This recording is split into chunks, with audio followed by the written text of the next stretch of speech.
Hey guys, it's Miss Sonatore. I'm out in my backyard again today. Happy Thursday to everyone. I want to start our video with a great big hug, sending you love from my house to your house. I miss you guys so much, and I hope you're doing well. I'm excited to see what happens next in our story, but first, I want to point out how awesome our seeds are sprouting. Our class plant looks so good. I hope you can kind of see our sprouts are getting really tall, so soon I know they're going to be really big and blooming. So I'll also post a picture of it in the Facebook page so you can get a closer look, but I'm so proud of our class plant. So think back to yesterday, we read some more of our Jigsaw Jones story about Hermie the missing hamster, and the last thing we left off with was Mila, who's Jigsaw Jones's partner, who was screaming, and we don't know why. We know they went into Jake the snake's room, so maybe it got a little creepy in there. I'm very excited to see what happens next. So let's actively listen as we listen to the next 2 chapters of our Jigsaw Jones mystery story. Chapter 7. Enter the snake pit. Eek! I must have jumped about 50 million feet. Mila pointed at a stereo speaker. There it was, the rosy boa, curled up in a ball. It looked calm and peaceful. The problem was, it wasn't in a cage. I felt a little wiggle in my stomach. Wignut said, "Don't be afraid. Jake lets him out of the cage all the time." I stood behind Mila. "He's harmless," Wignut said. "Jake says that snakes are the most misunderstood creatures in the animal kingdom." Wignut petted the snake's smooth skin. "See? Snakes don't bother anyone." "Tell that to a mouse," Mila muttered. "Or a bunny," I added. I looked around. Jake sure had a weird room. The light bulbs were black. They gave off a strange light that made Mila's white shirt glow. He had posters all over the walls. Mostly basketball stars, snakes, and a goofy one of a bunch of dogs playing cards. Go figure. Just then, the door flew open.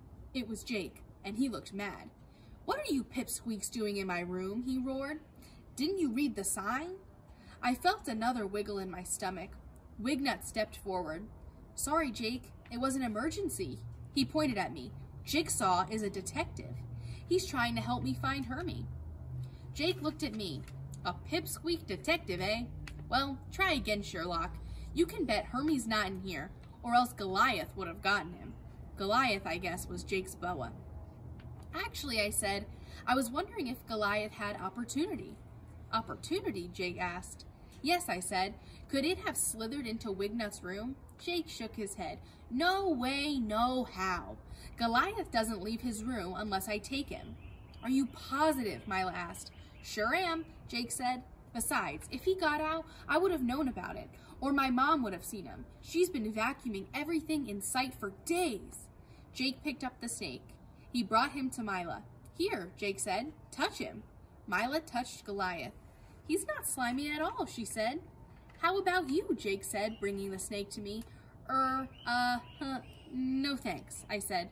Jake brought the snake closer to my face. "Come on," he said. Jake wasn't being very nice. After all, I didn't like snakes. My stomach jiggled and wiggled. I suddenly felt dizzy, just like I'd eaten 3 hot dogs and gotten on a roller coaster about 8 times in a row. Like I was going to get sick or something. And I did, right on Jake's Air Jordans. That is the end of chapter 7. Let's hear the last chapter of the day, chapter 8, called Person, Place, or Thing. That should ring a bell in your heads because we talked about that. That's what a noun is, a person, place, or a thing. Let's keep on reading. There was a knock on my bedroom door. "I'm not here," I moaned. My brother Billy walked in. I heard about what happened. "How are you feeling, tough guy?" he asked. "Rotten," I said. Billy put down a plate of buttered toast and a cup of honey tea on my night table. "Mom said you should try to eat something," he said. "I'm never going to eat again," I said. Billy sat on the edge of my bed. "Don't take it so hard, Jigsaw. Everybody throws up." "Not on someone's sneakers," I said. Billy smiled. I wish I'd been there to see Jake's face. He must have freaked. I sort of laughed. It was pretty funny. "How's the case going?" Billy asked. "Rotten," I said. "There's no way Jake's boa could have done it.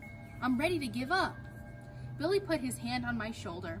"You'll solve the mystery," he said. "Keep working at it." After the toast and tea, my stomach felt a little bit better, but my heart still felt lousy. I was worried about Hermie. Where was he? Could someone have stolen him? I figured that working on a jigsaw puzzle might make me feel better. I had a new one that I hadn't opened yet. It was called Monsters of Hollywood. I laid all the pieces on the floor. You can't start a puzzle until you've looked at every piece. Jigsaws were like mysteries. That's it, I said. I grabbed my detective journal. Maybe I missed a clue. I needed to look at all the pieces again. In school, we were learning about the parts of speech. I decided to do the same thing with the facts of the case. On top of one page, I wrote the word person. On the next page, I wrote place. On the one after, I wrote thing. Then I thought about everything that had to do with the case, and I mean everything. My final lists looked like this: person, Wignut, Jake, pet store owner, Jigsaw, Mila, Wignut's mom, Miss Gleason. Place, World of Reptiles, my office, Wignut's room, library, Jake's room, school. Thing, Hermie, Sammy, Goliath, vacuum cleaner, vomit, hamster cage. It was mostly pretty easy. I wasn't so sure about the thing column. I mean, I know Hermie wasn't a person or a place, but he seemed like more than just a thing. Looking at all the facts seemed to help. I thought about Wignut and Hermie and Jake and the World of Reptiles. Something was bothering me. I closed my eyes and tried to remember my visit to the store. I remember the man buying the mice. I remembered the poor bunnies, the nice lady's tattoo, the hamster cage. Then it hit me, clunk, like a baseball bat smashed on my head. When the lady pushed the hamster roof, it didn't budge. But in Wignut's room, the hamster roof was loose. Not very loose, just a little. Maybe that was enough. Maybe Hermie had escaped after all. Then I began to worry. How long could a hamster survive without food? I switched off the light and went back to bed. School tomorrow. It was going to be another busy day. And that is the end of the chapter for today. I look forward to see what happens next. Seems like Jigsaw Jones has kind of put some of the pieces together. I wonder where Hermie is. Make a prediction at your house. Where do you think Hermie is? Sending you guys love, and I'll meet you back here tomorrow for Fun Friday to see what happens.